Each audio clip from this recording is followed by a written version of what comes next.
దేవాది దేవుడు నూతన సంవత్సరంలోకి మనల్ని ప్రవేశపెట్టాడు. అంత మాత్రమే కాదు, హాఫ్ నైట్ ప్రేయర్, మొదటి హాఫ్ నైట్ ప్రేయర్ని కూడా మన జీవితాలలో అనుగ్రహించినందుకు మరొకసారి ఆయనను ఎంతగానో స్తుతిస్తూ ఉన్నాను. ఇందాక పాట పాడినట్టుగా ఒక వాక్య భాగాన్ని మనం ఈరోజు కొద్దిసేపు ధ్యానం చేసుకునే ప్రయత్నం చేద్దాం. హబక్కుకు గ్రంథము 3వ అధ్యాయము 2వ వచనాన్ని ఒకసారి చదువుతాను. హబక్కుకు గ్రంథము 3వ అధ్యాయము 2వ వచనాన్ని చదువుతాను. యెహోవా నిన్ను గూర్చిన వార్త విని నేను భయపడుచున్నాను. యెహోవా సంవత్సరములు జరుగుచుండగా నీ కార్యము నూతనపరచుము. సంవత్సరములు జరుగుచుండగా దానిని తెలియచేయుము. కోపించుచునే వాత్సల్యమును జ్ఞాపకము తెచ్చుకొనుము అని ప్రార్థన చేస్తున్నట్టుగా మనకు అర్థమవుతుంది కదా. హబక్కుకు గారు చేసిన ప్రార్థన. నీ గూర్చి విని నేను భయపడుతున్నానయ్యా అని దేవునితో మాట్లాడుతున్నాడు ఆయన. నాకు భయం వేస్తుంది నీ గురించి నేను విన్నప్పుడు. కాబట్టి కనికరించి సంవత్సరాలు జరుగుతూ ఉన్నప్పుడు నాకు నీ ఆలోచన తెలియచెప్పుము. సంవత్సరాలు జరుగుచుండగా దానిని నాకు తెలియచేయము. సంవత్సరాలు జరుగుచుండగా నీ కార్యము నూతనపరచుము అని ప్రార్థన చేస్తున్నాడు. నూతనపరచబడిన జీవితము నాకు కావాలి, మాకు కావాలి. దినాలు జరుగుతూ ఉన్నాయి, సంవత్సరాలు జరుగుతూ ఉన్నప్పుడు మా హృదయము నూతనపరచబడాలి. ఆ విషయాన్ని మాకు తెలియచేయి నాయనా. అంటే అర్థం ఏమవుతుంది మనకి? ఆయనను గురించి ఒక వార్త విన్నాడు, దేవుని గురించి ఒక వార్త విన్నాడు, అది భయం కొలుపుతుంది అట. దేవుని గురించిన వార్త హబక్కుకు గారికి లేకపోతే తన ప్రజలకు, యాక్చువల్గా మనకు కూడా భయం కొలపాలి. ఆయన గురించి తెలుసుకున్నప్పుడు మనము ఖచ్చితంగా భయపడాల్సిన అవసరం ఖచ్చితంగా ఉంది కదండి. సంవత్సరాలు గడుస్తున్నప్పుడు నా జీవితాన్ని నూతనపరచుము అంటే అర్థం ఏంటి? గడిచిన దినాలలో లేకపోతే గడిచిన కాలముల్లో నువ్వు అనుకున్నట్టుగా నేను జీవించలేకపోయాను, మేము జీవించలేకపోయాము. నువ్వు ఏదైతే ఎక్స్పెక్ట్ చేశావో మా గురించి, మా నుంచి, ఆ విధంగా మేము జీవించలేకపోయాం. అలా మేము జీవించకపోవడం వలన నాకు భయం వేస్తుంది. అందుకనే కిందికి చివరి భాగంలో వచ్చినప్పుడు కోపించుచునే వాత్సల్యమును జ్ఞాపకమునకు తెచ్చుకొనుము అంటున్నాడు.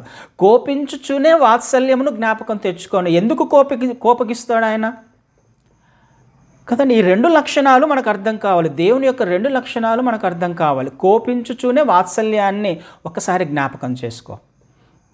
అయితే మొదటి లక్షణం ఏంటి? ఎక్కువగా ఈ రెండిట్లో కనపడే లక్షణం ఏంటి? మొదటగా నువ్వు కోపించే పరిస్థితిలో మేమున్నాం, మీ కోపానికి అర్హులం మేము కదా. మా ప్రవర్తన, మా ఆలోచన, మా జీవిత విధానము గడిచిన దినాలలో, గడిచిన సంవత్సరంలో మీ కోపానికి, నీ ఉగ్రతకు అర్హులమే మేము. అయితే ఒక్కసారి ఇంకొక లక్షణాన్ని జ్ఞాపకం చేసుకోవా? నీకు ఒక లక్షణం ఉంది కదా, వాత్సల్యము చూపే దేవుడు, ప్రేమ చూపించే దేవుడవు, కనికరించే దేవుడవు. ఒక్కసారి నాయన ఆ లక్షణాన్ని జ్ఞాపకం చేసుకో. వాత్సల్యాన్ని ఒక్కసారి జ్ఞాపకం చేసుకో. నిజమే, గడిచిన సంవత్సరంలో, గడిచిన దినాలలో మీకు వ్యతిరేకంగా జీవించాం అయ్యా. ఈ సంవత్సరం మేము ఆశపడుతున్నాం, ఆ విషయాలు మాకు తెలియచేయి. మా జీవితాలను నూతనపరచు. సంవత్సరాలు జరుగుతున్నప్పుడు వాటి విషయాలు మేము ఎలా జీవించాలో మాకు తెలియచేయి నాన్న. ప్రార్థన చేస్తున్నాడు హబక్కుకు గారు. మన జీవితం కూడా అదే కదా, మనం కూడా చేయవలసిన ప్రార్థన అదే కదా. గడిచిన దినాలలో, గడిచిన సంవత్సరాలలో ఆయన ఎక్స్పెక్ట్ చేసినంతగా మన జీవితము ఉందా లేదా? అలా లేకపోతే మనం దేనికి అర్హులము? ఆయన కోపానికి, ఆయన ఉగ్రతకి. ఆయన నీతిమంతుడు, న్యాయాధిపతుడి, పరిశుద్ధుడు అని ఆయనకు పేరుంది. అది తెలుసుకోవాలి. అదే నేను గురించి నేను తెలుసుకుంటే, నిన్ను గూర్చిన వార్త విని నేను భయపడుచున్నాను, నాకు భయం వేస్తుంది. ఎందుకు? నువ్వు న్యాయాధిపతివి. నీతి న్యాయములు నీ సింహాసనానికి ఆధారం. కానీ మేము న్యాయం ఎదుట నిలవబడినప్పుడు, నీ ఎదుట నిలవబడినప్పుడు మేము కోపానికి అర్హులమే, మీ కోపానికి మేము పాత్రులము, కానీ నీ కోపాన్ని మేము తట్టుకోలేం ప్రభువా. ఒక్కసారి నీ వాత్సల్యాన్ని జ్ఞాపకం చేసుకో. తప్పు చేశాం, ఇక ఆ తప్పు చేయకుండా ఉండడానికి ప్రయత్నం చేస్తాం. ఒక్కసారి నీ వాత్సల్యాన్ని జ్ఞాపకం చేసుకుంటావా అని హబక్కూకు గారు ప్రార్థన చేస్తున్నారు. మనకి ఈయన 2 లక్షణాలు అర్థం కావాలి. మనం చాలా కాలం నుంచి నేర్చుకుంటూ వస్తున్నాం. నిజానికి బైబిల్లో ఎక్కడ చూసినా, ఏ సందర్భాన్ని మనం చూసినా, నేర్చుకునే ప్రయత్నం చేసినా ఈ 2 లక్షణాలు మనకు సుస్పష్టంగా అర్థమవుతూ వస్తున్నాయి కదండి. ఏ వచనాన్ని తీసుకున్నా, ఏ వాక్య భాగాన్ని తీసుకున్నా, చాలామంది ఒక వాక్య భాగాన్ని నేర్చుకునే ప్రయత్నం చేస్తారు, కానీ 2వ భాగము చాలా ప్రాముఖ్యమైనది కదా. ఇందులో ఖచ్చితంగా కూడా రాయబడింది, కోపగించితే మేము ఉండలేం, కాబట్టి నీ వాత్సల్యం వైపు మేము చూసే ప్రయత్నం చేస్తున్నాం. అంటే మన ప్రవర్తన ఎలా ఉంది అనే విషయాన్ని మనం జ్ఞాపకం చేసుకునే ప్రయత్నం చేయాలి ఈ నూతన సంవత్సరంలో. యోవేలు గ్రంథంలో కూడా ఒక మాట రాయబడింది. జస్ట్ కొన్ని పేజీలు వెనక్కి రండి. యోవేలు గ్రంథంలో 2వ అధ్యాయము, యోవేలు గ్రంథము 2వ అధ్యాయము 12వ వచనాన్ని చదువుతాను. 11వ వచనం చివరి భాగంలో 11వ వచనము, 2వ అధ్యాయం 11వ వచనం చివరి భాగంలో, యెహోవా దినము బహు భయంకరము, దానికి తాళగలవాడెవడు. ఆయన దినము బహు భయంకరము, ఆయన రాకడ, ఆయన ఉగ్రత బహు భయంకరము, దానిని తాళగలిగిన వాడెవడు. యోవేలు గ్రంథం అంతా కూడా ఆయన తీర్పు గురించి, జడ్జిమెంట్ గురించి రాయబడింది. ఆయన తీర్పును ఎక్స్పీరియన్స్ చేస్తున్నారు కూడా మొదటి అధ్యాయంలో. యోవేలు మొదటి అధ్యాయంలో దేవుని యొక్క తీర్పు, ఆయన ఉగ్రత ఎంత భయంకరంగా ఉంటుందో వాళ్ళు అనుభవపూర్వకంగా తెలుసుకుంటున్నారు ఇశ్రాయేలీయులు, యూదులు. 2వ అధ్యాయానికి వచ్చేసరికి ఆయన ఏం మాట్లాడుతూ ఉన్నాడు. ఇప్పుడైనను, యోవేలు గారు ఇప్పుడైనను మీరు ఉపవాసముండి కన్నీరు విడుచుచు దుఃఖించుచు మనఃపూర్వకముగా తిరిగి నా యొద్దకు రండి, ఇదే యెహోవా వాక్కు. ఇప్పుడైనను అని రాయబడిందంటే అర్థం ఏంటి? దానికంటే ముందు ఏదో జరిగింది కదా, దానికంటే ముందుగా వారి ప్రవర్తన ఏదో ఉంది, దానికంటే ముందు వచనాలలో దేవుని యొక్క తీర్పు గురించి, లేకపోతే ఇశ్రాయేలీయుల యొక్క ప్రవర్తన గురించి ఖచ్చితంగా రాయబడింది. అక్కడ పసపురుగులు, లేకపోతే ఒక 4 రకాలపు గొంగలి పురుగులు, మొదటి వచనాలు 6 వచనాల వరకు, 4 వచనాల వరకు చూస్తే అనేకమైన పురుగులను, దండును పంపించి దేవుడే వారిని శిక్షించినట్టుగా, పంట మొత్తాన్ని నాశనం చేసినట్టుగా మనం చూస్తున్నాం అక్కడ. అయితే ఎందుకు దేవుడు అంత ఉగ్రతను తీసుకొని వచ్చాడు వాళ్ళ మీదకి కదా? రాయబడిన మాట 4వ వచనంలో, 1వ అధ్యాయం 4వ వచనంలో, గొంగలి పురుగులు విడిచిన దానిని మిడతలు తినివేసి ఉన్నవి, మిడతలు విడిచిన దానిని పసపురుగులు తినివేసి ఉన్నాయి, పసపురుగులు విడిచిన దానిని చీడ పురుగులు తినివేసి ఉన్నవి. అంటే ఏది ఏమైనా కానీ పంట మొత్తాన్ని నాశనం చేశాడు, అన్ని పురుగులు తినివేసే విధంగా ఆయన తన దండును, తన సైన్యము అని రాయబడింది. ఇదే యోవేలు గ్రంథంలో 2వ అధ్యాయంలో 2వ అధ్యాయము 25వ వచనము చివరి భాగంలో చదువుతాను. మీ దేవుడైన యెహోవా నామమును స్తుతించున్నట్లు నేను పంపిన మిడతలు, గొంగలి పురుగులు, పసరు పురుగులు, చీడ పురుగులను నా మహాసైన్యము తినివేసిన సంవత్సరముల పంటను మీకు మరలా ఎత్తును. ఈ పురుగులన్నీ ఎవరు? దేవుని సైన్యము. అంటే ఈ సైన్యాన్ని పంపించి ఇశ్రాయేలీయుల పంటనంతటిని నాశనం చేసినట్టుగా మనం చూస్తున్నాం. ఎందుకు దేవుడు అంత తీవ్రంగా వారిని శిక్షించాల్సి వచ్చింది? ఇందాక హబక్కూకు గారు చేసినట్టుగానే ప్రార్థన, మేమైతే గాన అర్హులము నీ కోపానికి. ఎగ్జాక్ట్గా యోవేలు గారు కూడా అదే మాట్లాడుతున్నారు. కాబట్టి ఇకనైనా, అంటే వారి యొక్క ప్రవర్తన ఎలా ఉందో మనం అర్థం చేసుకోవాలి. దేవుని చిత్తం అయితే దీనిని తర్వాత డీటెయిల్గా ధ్యానం చేసుకునే ప్రయత్నం చేద్దాం. అయితే అక్కడ రాయబడిన మాట ఇకనైనా అంటే వాళ్ళు తప్పు చేశారు ఇంతకుముందు, దేవునికి వ్యతిరేకంగా జీవించారు ఇంతకుముందు, దేవుని చిత్తంలో వారు జీవించట్లేదు ఇంతకుముందు. సరే, క్లుప్తంగా నేర్చుకునే ప్రయత్నం చేద్దాం. 14వ వచనంలో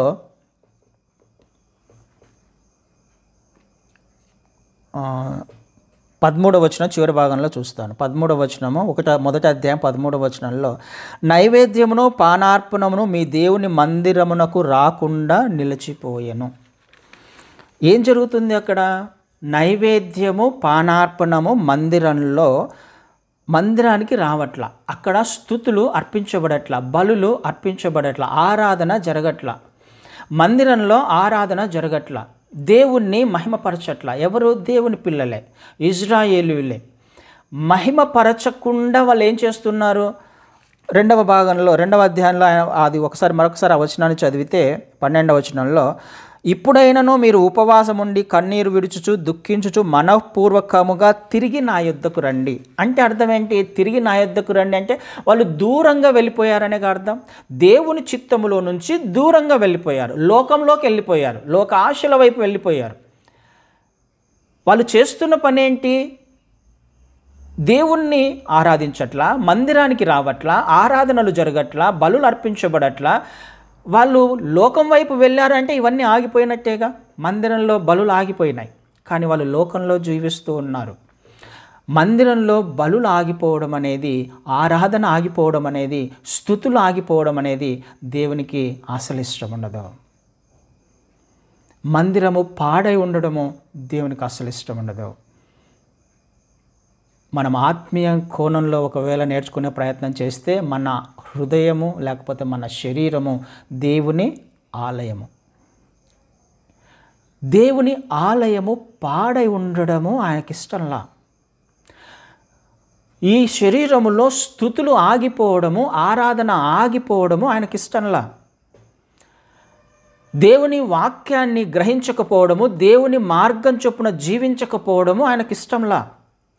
ఎందుకు ఆయనకు కోపం వచ్చింది? ఎందుకు ఇజ్రాయేలీయులను శిక్షించే ప్రయత్నం చేశాడు? ఎందుకు వారికి వచ్చిన పంటనంతటిని నాశనం చేశాడు? సమస్య ఇది. వారు ఎక్కడికి వెళ్ళారు? దేవుని సన్నిధిలో నుంచి దూరంగా వెళ్ళారు. ఏమైపోయారు? అప్పుడు దూరం వెళ్ళిపోతే ఏమైపోతుంది? మందిరము పాడైపోయింది, బలులు అర్పించబడట్లా, స్తుతులు అర్పించబడట్లా, సాక్రిఫైస్ జరగట్లా, అక్కడ నైవేద్యం ఎవరు తీసుకురావట్లా. దేవునికి కోపం వచ్చేసింది. ఆయన ఎందుకొరకు వాళ్ళని ఏర్పాటు చేసుకున్నాడు? ఎందు నిమిత్తము వారిని ఈ లోకంలోకి తీసుకొని వచ్చాడు? ప్రత్యేకపరచబడిన జనాంగంగా ఆయన ఎందుకు వారిని ఎన్నుకున్నాడు? ఆ ఉద్దేశాన్ని మరిచిపోయి వారు ఆయన సన్నిధిలో నుంచి దూరంగా వెళ్ళిపోయి ఆయనను కాకుండా మిగతా వాటిని ఆరాధించడం మొదలుపెట్టారు, మిగతా వాటి వైపు చూడడం మొదలుపెట్టారు. అందుకనే ఇకనైనా ఆయన కోపగించుకుంటూనే ఏం చూపిస్తున్నాడు? వాత్సల్యాన్ని చూపించడానికి ఇష్టపడుతున్నాడు. ఆయన కోపగించాడు కాబట్టి పంటంతటిని నాశనం చేశాడు. ఇంకా కిందికి వచ్చినప్పుడు,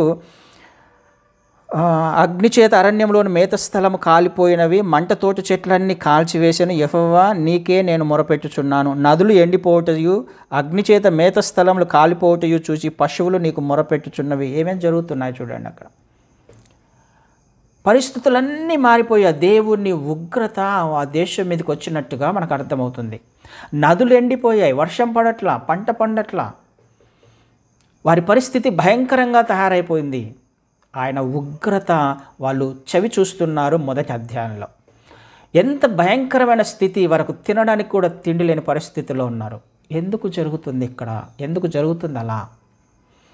వారు బయటి వైపు చూస్తున్నారు. ఒక మాట 17వ వచనంలో, మొదటి అధ్యాయం 17వ వచనంలో మీకు చదివి వినిపిస్తాను. విత్తనము మంటి పెడ్డల క్రింద కులిపోచున్నది, పైరు మాడిపోయినందున ధాన్యపు కొట్లు వట్టివాయను, కల్లపు కొట్లు నేలపడి ఉన్నవి. ఎంత భయంకరంగా ఉంది పరిస్థితి. డ్రై అయిపోయింది, మొత్తం ల్యాండ్ అంతా డ్రై అయిపోయింది. ఆ విత్తనము ఎక్కడ ఉందంట? మంటి పెడ్డల కింద విత్తనము కుళ్ళిపోతుంది. పొలంలో మంటి పెండలు ఎట్లా వచ్చాయి? పెడ్డలు ఎట్లా వచ్చాయి కదా? మంటి పెడ్డల క్రింద కుళ్ళిపోచున్నది. అవి ఎందుకు వచ్చినాయి? పొలంలో విత్తనం వేసే వాళ్ళు పొలాన్ని ఏం చేస్తారు? సహజంగా దున్నుతారు కదా, పొలాన్ని దున్నాలి. దున్నిన తర్వాత ఆ మట్టి పెండలు లేకుండా మొత్తము చదును చేసి వ్యవసాయం చేసి మెత్తన చేయాలి నేలను. మెత్తన చేసిన తర్వాత విత్తనాన్ని విత్తాలి. అలా విత్తే పరిస్థితి లేదు అక్కడ, వర్షం లేదు అక్కడ కదా, వర్షం పడట్లా. దేవుని ఉగ్రతను చూస్తున్నారు, కానీ విత్తనము మట్టి పెండల కింద, మట్టి పెండలు ఎలా ఉన్నాయి? గట్టిగా ఉంటాయి కదా, అవి డ్రైగా ఉంటాయి. అవి తడి చేయబడితే, అది మెత్తను చేయబడితే ఆ విత్తబడిన విత్తనము పంటగా లేకపోతే ఫలాన్ని ఇస్తుంది అది. కానీ అక్కడ అలా జరగట్లా, వాళ్ళకు పంట రావట్లా, క్షేమం లేదు, వారికి ఆహారం లేదు. పశువులన్నీ మాడిపోతున్నాయి, పశువులన్నీ బక్కచిక్కిపోతున్నాయి. పశువుల ద్వారా అక్కడ ఆరాధన జరగాలి, బలి అర్పించబడాలి, కానీ ఆ పరిస్థితులు లేవు అక్కడ. ఆలోచన చేసే ప్రయత్నం చేద్దాం. దేవుని కోపము, దేవుని ఉగ్రత ఖచ్చితంగా ఇజ్రాయేలీల మీద ఆ సందర్భంలో వాళ్ళు చూస్తూ ఉన్నారు. భయంకరమైన పరిస్థితి. దేవుని ఉగ్రతను తాళగలిగిన వాడెవరు? తట్టుకోగలమా ఆయన ఉగ్రతని? ఒక్కసారి ఆలోచన చేసే ప్రయత్నం చేద్దాం. అయ్యా, గత సంవత్సరము మేమేం చేశామో మాకు తెలుసు. మీకు వ్యతిరేకంగా జీవించాం, మీ చిత్తములో జీవించలేదు, మీరు ఎక్స్పెక్ట్ చేసినట్టుగా మా జీవితం లేదు, మా ఆత్మీయ జీవితం లేదు. ఇకనైనా అందుకనే మీరు నా యొద్దకు రండి అని ఒక అవకాశాన్ని దేవుడు వాళ్ళకి ఇస్తున్నాడు. ఈరోజు నీకు, నాకు, మనకు కూడా ఇస్తూ ఉన్నాడు. నా వైపు తిరుగుతారా? నా వైపు తిరిగి రండి, ఉపవాస ప్రార్థన చేయండి, కన్నీటి ప్రార్థన చేయండి, దుఃఖించి మనపూర్వకంగా నా వైపు తిరగండి. అప్పుడు ఇదంతటిని కూడా, ఏదైతే మీరు క్షామం గుండా వెళ్తున్నారో, ఆశీర్వాదాలు లేకుండా వెళ్తున్నారో, ఇటంతటిని కూడా నేను తీసివేయడానికి ఇష్టపడుతున్నాను అని మనకు 13వ వచనంలో ఆయన ఖచ్చితంగా మాట్లాడుతున్నాడు. ఆయన కనికరం కలిగిన వాడు కదా, అదే మాట్లాడతాడు 13లో. మీ దేవుడైన యెహోవా కరుణావాత్సల్యములు గలవాడును, శాంతమూర్తియు, అత్యంత కృపగలవాడునై ఉండి తాను చేయనుద్దేశించిన కీడును చేయక పశ్చాత్తాపపడును కనుక మీ వస్త్రములను కాక మీ హృదయములను చింపుకొని ఆయన తట్టు తిరుగుడి. మీ హృదయములను చింపుకొని ఆయన తట్టు తిరుగుడి. బట్టలు చించుకోవడం కాదు. ఆనాడు బట్టలు చించుకునే వాళ్ళు కదా, బూడిద పోసుకొని బట్టలు చించుకునే, అది కాదు కావాల్సింది. ఫిజికల్గా బయట నువ్వు ఏం చేస్తున్నావు అది కాదు, నీ హృదయాన్ని చింపుకొని నా వైపు తిరిగే ప్రయత్నం చేయి. నీ దేవుడు కరుణ కలిగిన వాడు, కరుణ వాత్సల్యం కలిగిన వాడు. ఆయన తిరిగి సమకూర్చడానికి ఇష్టపడుతూ ఉన్నాడు. ఆలోచన చేసే ప్రయత్నం చేద్దాం. ఇజ్రాయేలీయులను, తన ప్రజలనే విడిచిపెట్టని దేవుడు మనకు ఇవ్వబడిన అవకాశాన్ని మనము సద్వినియోగము చేసుకోకపోతే, గడిచిన సంవత్సరములో, గడిచిన దినాలలో ఆయన ఎక్స్పెక్ట్ చేసినట్టుగా మన ఆత్మీయ జీవితం లేకపోతే మనల్ని ఎందుకు విడిచిపెడతాడు? శిక్షించకుండా. ఆయన కనికరం కలిగిన వాడే, కృప కలిగిన వాడే.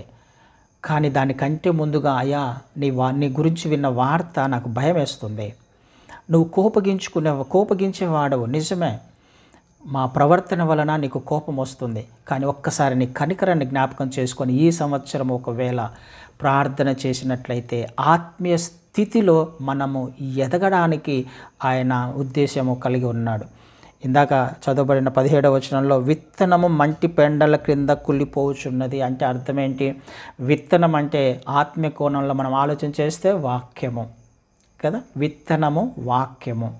ఎక్కడ పడిపోతుంది అది? మంటి పెండల కింద అది దాచబడి ఉంది, అది ఫలించలేని పరిస్థితిలో ఉంది. అంటే హృదయము, పొలం అంటే హృదయంకి సాదృశ్యంగా ఉంది కదా. ఈ హృదయంలో ఏమున్నాయి? మట్టి పెండలు ఉన్నాయి. గట్టిగా అయిపోయింది అది, మన్ను గట్టిగా అయిపోయింది. కానీ హృదయం ఎలా ఉండాలి? మెత్తగా ఉండాలి. మన్ను మెత్తగా ఉండాలి. విత్తబడిన వాక్యము ఫలించాలి అని అంటే హృదయము గట్టిగా ఉండకూడదు, హార్డన్ అవ్వకూడదు. వాక్యాన్ని అంగీకరించే విధంగా ఉండాలి.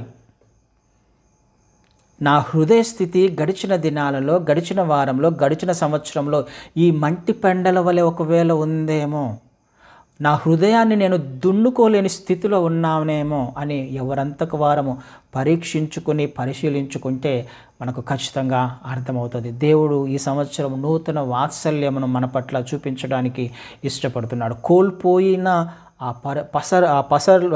గొంగళి పురుగులు, పసరు పురుగులు తిరిగి తినివేసిన పంటను తిరిగి ఇవ్వడానికి ఆయన ఇష్టపడుతున్నాడు. మనం ఫిజికల్గా బాగానే ఉండొచ్చు, ఫిజికల్గా బ్లెస్ అయి ఉండొచ్చు, కానీ దేవుడు అది కాదుగా చూసేది. దానిని బట్టి మనము పరలోక రాజ్యాన్ని చేరుకోలేము కదా. మన హృదయ స్థితిని బట్టి, మన హృదయము దున్నుకున్న విధానాన్ని బట్టి, మన హృదయాన్ని మెత్తన చేసుకున్న విధానాన్ని బట్టి అది ఆయన చూస్తాడు. అందుకని ఆయన వాత్సల్యమును బట్టి మనం ఇంకా బ్రతికి ఉన్నాం, కానీ ఆయన ప్రేమను బట్టి మనం ఇంకా మనుగడ సాగించగలుగుతున్నాం. కానీ లేకపోతే మన పరిస్థితి ఎలా ఉండేదో ఒక్కసారి ఆలోచన చేసే ప్రయత్నం చేద్దాం. యోవేల్ గారు అంటున్నారు, ఇకనైనా దేవుడు మాట్లాడుతున్నాడు తన ద్వారా, ఇకనైనా ఇప్పుడైనా, కనీసం ఇప్పుడైనా మీరు చేసే పని చేయండి. ఏం చేయాలి? ఉపవాసం ఉండండి, ఉపవాస ప్రార్థన చేయండి. ఉపవాస ప్రార్థన చేసి నా వద్దకు రండి, తిరగండి, మీ హృదయాన్ని నా వైపు తిరిగేలా చేయండి, నా హృదయాన్ని చింపుకోండి, కన్నీటి ప్రార్థన చేయండి. కన్నీటి ప్రార్థన చేయాలి, లేకపోతే మన హృదయాలు మెత్తన చేయబడవు, మన హృదయాలు దున్నబడవు.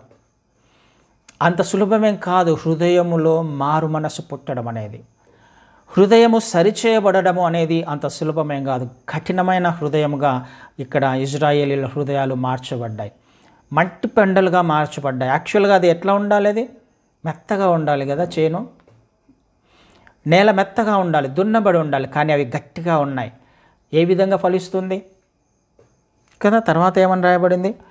పైరు మాడిపోయినందున ధాన్యపు కొట్లు వట్టివాయను. ధాన్యపు కొట్లు వట్టివాయను. ధాన్యపు కొట్లు అంటే పంటను ఏం చేస్తాం? జనరల్గా తీసుకొని వచ్చి కొట్లలో దాచుకుంటాం. ఎందుకు కొట్లలో దాచుకుంటాం? భవిష్యత్తుకు అవసరమైన ఆహారాన్ని సిద్ధపరచుకుంటాం కదా. కొట్లల్లో దాచుకోవాల్సిన పంట మాడిపోయింది, అక్కడ లేదు అసలు. అక్కడ ఏదో కొద్దిగా ఒకవేళ అటు ఇటు ఉన్న నీరుని బట్టో లేకపోతే పొలంలో దొరికిన ఆ నీటిని బట్టో నువ్వు ఒకవేళ పంట వేసినా వచ్చిన ఆ పంట కూడా మాడిపోతుంది. ఎందుకు మాడిపోయింది? ఎప్పుడు పంట మాడిపోతుంది? కోయవలసిన సమయంలో కోయకపోతే, అలక్ష్యం చేస్తే, నిర్లక్ష్యం చేస్తే, సమయాన్ని వృధా చేసుకుంటూ దానిని అలాగే విడిచిపెడితే ఆ సూర్యుని వేడిమికి పంట మాడిపోతుంది. మనకున్న అంతో ఇంతో ఆత్మీయ స్థితి ఒకవేళ మనకు ఉంది అని అంటే దానిని కూడా ఒకవేళ నిర్లక్ష్యం చేస్తూ ఉన్నట్లయితే అది మాడిపోతుంది. గడిచిన సంవత్సరాలలో, గడిచిన దినాలలో మన పరిస్థితి ఏంటో, మనకున్న ఆత్మీయ స్థితి ఏంటో, ఉన్న ఆ కొంచెం ఆత్మీయ స్థితి మనకు తెలుసు. ఆయన ఎక్స్పెక్ట్ చేసినంతగా ఒకవేళ మనం గడిచిన సంవత్సరం జీవించలేదేమో, కానీ ఆయన అంటున్నాడు, మీకున్న ఆ ఆత్మీయ స్థితిని, ఈ సంవత్సరము ఉన్న ఆ ఆత్మీయ స్థితిని కూడా ఒకవేళ నిర్లక్ష్యం చేస్తే, అలక్ష్యం చేస్తే, మీ భవిష్యత్తుకు అవసరమైన ఆ స్థితిని, భవిష్యత్తులో మీ ఆత్మీయ స్థితిని బలపరచబడడానికి ఉన్న ఆ కొంచెం ఆత్మీయ స్థితిని కూడా ఒకవేళ మీరు నిర్లక్ష్యం చేస్తే, అలక్ష్యం చేస్తే అది మాడిపోతుంది, అది కూడా బలహీనపడిపోతుంది. మీ భవిష్యత్తులో అవసరమైన మీకున్న ఆ ఆత్మీయతను కాపాడుకోవడానికి ప్రయత్నం చేయండి. పంట కోయాలి వెంటనే కదా, మనం అలక్ష్యం చేయకూడదు. మనకున్న ఆత్మీయ స్థితిని బలపరచుకోవడానికి మనం ఈ సంవత్సరం ప్రయత్నం చేయాలని మనం గత కొంతకాలం నుంచి నేర్చుకుంటూ వస్తున్నాం. ఈ ఇయర్ ఏమని నేర్చుకున్నాం మనం? Year of the transformation, implementation కదా, ఎగ్జిక్యూషన్. ఇవ్వబడిన మన ఆత్మీయతను మనం అభ్యాసము ద్వారా ఏం చేయాలి? బలపరుచుకోవాలి, దేవుని చిత్తంలో నడిచే ప్రయత్నం చేయాలి. ఈ సంవత్సరము ఒకవేళ గడిచిన సంవత్సరాలకి ఈ సంవత్సరానికి ఒకవేళ మనం కంపేర్ చేసుకున్నట్లయితే మన ఆత్మీయ స్థితి ఈ సంవత్సరంలో బలంగా ఉండాలి, ఫలించేదిగా ఉండాలి అని ఖచ్చితంగా దేవుడు కోరుకుంటున్నాడు. ఆయన వైపు తిరగమని ఆయన ఖచ్చితంగా మాట్లాడుతూ ఉన్నాడు. 16వ వచనంలో చూస్తే 15-16 వచనంలో, యోవేలు గ్రంథము 2వ అధ్యాయం 15-16 వచనాల్లో, సియోనులో బాకా ఊదుడి, ఉపవాస దినము ప్రతిష్ఠించుడి, వ్రత దినము నియమించి ప్రకటన చేయుడి, జనులను సమకూర్చుడి, సమాజం కూటము ప్రతిష్ఠించుడి, పెద్దలను పిలువనంపించుడి, చిన్నవారిని స్తన్యపానము చేయి బిడ్డలను తోడుకొని రండి, పెండ్లి కుమారుడు అంతఃపురంలో నుండి పెండ్లి కుమార్తె గదిలో నుండి రావలెను. బాకా ఊదండి సియోనులో అంటే ఒక అలర్ట్ అనమాట కదా. బాకా ఊదడం అని అంటే ఒక సమస్య వచ్చింది, అది చాలా అర్జెంట్, ఆ సమస్య చాలా పెద్దది. ఎంత అర్జెంట్ అని అంటే ఒకవేళ పెళ్లి చేసుకుంటున్నారేమో, సిద్ధంగా ఉన్నారు, పెళ్లి కొడుకు సిద్ధంగా ఉన్నాడు, పెళ్లి కూతురు సిద్ధంగా ఉన్నారు, జస్ట్ తాళి కట్టడమే లేటు. అయినప్పటికీ దానిని అక్కడ ఆపేయండి అని అంటున్నాడు ఆయన కదా. అయినప్పటికీ ఆపేసేయండి అక్కడ. పెళ్లి కుమారుడు అంతఃపురంలో నుండి, పెళ్లి కుమార్తె గదిలో నుండి రావాలి. ఒక సమావేశాన్ని ఏర్పాటు చేయండి అని అంటున్నాడు దేవుడు. అది చాలా అర్జెంట్ అయిన సమావేశం అది. ఆ సమావేశాన్ని ఏర్పాటు చేయాలి. ఎవరెవరు రావాలి? చిన్నపిల్లలు రావాలి, పెద్దలు రావాలి, పాలు తాగుతున్న పిల్లలను కూడా తీసుకురమ్మండి అంటున్నాడు ఆయన. అంటే అంత అర్జెంట్ అది, అంత అర్జెంట్ సమస్య అది. అక్కడ పెళ్లి చేసుకుంటున్న వాళ్ళు కూడా వచ్చేసేయాలి. పెళ్లి తర్వాత చేసుకో, ఫస్ట్ ఇది చాలా ప్రయారిటీ, చాలా ప్రాముఖ్యం ఇది. ఏంటి అది? ఆయన వైపు తిరగడం కదా. ఆత్మీయత మనములో లోపించింది. మనం ఆయనకు ఎక్స్పెక్ట్ చేసినట్టుగా జీవించట్లేదు. చివరి దినాలు ఎలా ఉంటాయని విన్నాం మనం. లోతు దినాల వలె, నోవహు దినాల వలె పెళ్లి చేసుకుంటూ, ఇల్లు కట్టుకుంటూ, మన సంతోషము, మన సుఖము, మన ఆనందము, వీటన్నిటిని ఫస్ట్ పక్కన పెట్టండి. లేకపోతే ఆయన ఉగ్రత రాబోతుంది. ఆయన ఉగ్రతను తట్టుకునేవారు ఎవరైనా ఉన్నారా? ఆలోచన చేసే ప్రయత్నం చేద్దాం. చాలా చాలా ప్రాముఖ్యమైన ఒక అంశాన్ని మనం నేర్చుకునే ప్రయత్నం చేద్దాం ఈ సంవత్సరం నుండి. మొట్టమొదట మనం నేర్చుకోవాల్సింది, ఆ మంటి పెండలు ఏవైతే ఉన్నాయో దానిని మెత్తన చేసుకోవాలి, హృదయాన్ని దున్నుకోవాలి. నా హృదయం దున్నబడకుండా, నీ హృదయం దున్నబడకుండా దేవుడు ఏం మాట్లాడినా అది అలాగే కుళ్ళిపోతుంది తప్ప ఫలించే వారముగా మనం ఖచ్చితంగా ఉండలేం. వాళ్ళే అంతగా ప్రార్థన చేశారంటే, భక్తులై ఉండి, దేవుణ్ణి ప్రజలై ఉండి వాళ్ళు ఆ విధంగా ప్రార్థన చేశారంటే, అయ్యా నీ గురించి విన్న వార్త మాకు మాకు భయం వేస్తుంది, నీ ఉగ్రతను మేము తట్టుకోలేము నాయన, మీ కోపానికి మేము అర్హులమే, కానీ వాత్సల్యాన్ని జ్ఞాపకం చేసుకో. మనం అంతకంటే ఆత్మీయులమా? ప్రవక్తల కంటే, సేవకుల కంటే మన ఆత్మీయ స్థితి ఏంటో మనకు ఖచ్చితంగా తెలుసు. ఈ సంవత్సరమైన ఆయన ఏం కోరుకుంటున్నాడు? కన్నీటి ప్రార్థన. మన హృదయాలు మెత్తన చేయబడాలి, మట్టి పెండలు కరిగిపోవాలి. ఎలా కరిగిపోతాయి అవి?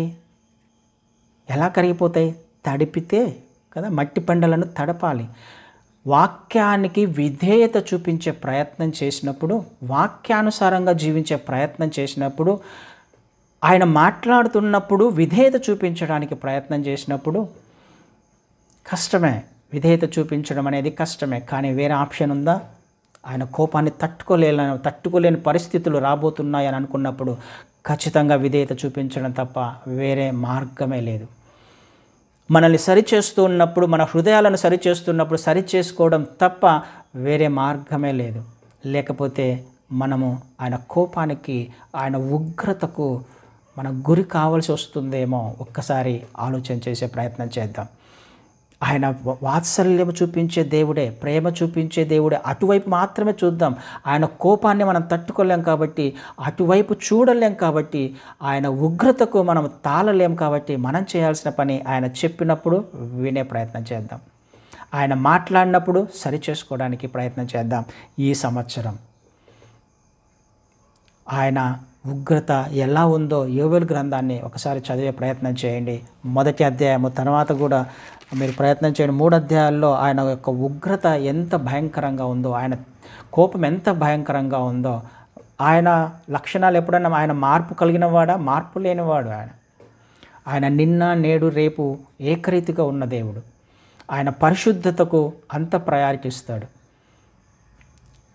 అదే విషయాన్ని ఈరోజు దేవుడు నీతో, నాతో, మనతో మాట్లాడుతున్నాడు. ఆలోచన చేసే ప్రయత్నం చేద్దాం. ఆయన కోపాన్ని మనము తట్టుకోలేం. మన హృదయాలను మార్చుకునే ప్రయత్నం చేద్దాం ఈ సంవత్సరం.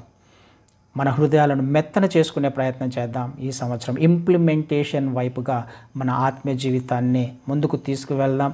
ఆయన యొక్క వాత్సల్యాన్ని మాత్రమే రుచి చూసుకుంటూ, ఆయన ప్రేమను మాత్రమే మనం రుచి చూసుకుంటూ, ఆయన మార్గంలో నడిచి ఆయన చిత్త ప్రకారం జీవించడానికి ప్రయత్నం చేద్దాం. హల్లెలూయా.